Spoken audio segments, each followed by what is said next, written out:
¿Acaso no es usted libre? Más que un turismo. Entonces querámonos locamente. ¡Eso! ¡Querámonos locamente! Voy a decirle algo que va a parecerle extraño, pero usted, hijo, es mi primer amor. ¿Su primer amor? Mis padres, que eran dos, me casaron cuando yo no era nada más que una niña. Una boda por conveniencia, pero sin amor. Oliveiro dos Passos, mi marido, era un hombre riquísimo. Tenía una estancia y miles de cabezas. Se lo gastaría todo en aspirina. Me refiero a cabezas de ganado. Una estancia que producía miles y miles de contos.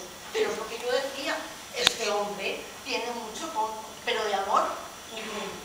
Entonces nos separamos. ¿Y vive todavía? No.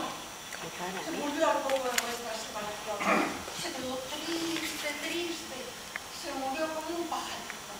¿Como un pajarito? Sí, le pegaron un tiro un día que estaba aquí. Pobrecito. No le parecía, era un avaro que me tenía sacrificada. Y los avaros son como los cerdos. Solo puede aprovecharse una de ellos después de muerto. ¿Quiere decir que se lo comió? Quiero decir que me dejó una gran fortuna, que he podido recorrer el mundo y comprarme cosas de plástico.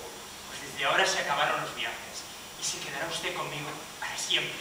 Sí, Enrique, para siempre, porque yo le quiero con un amor loco, frenético, delirante. ¡Ya, Rosita, que me está usted cascando la mujer! ¡No, hijo!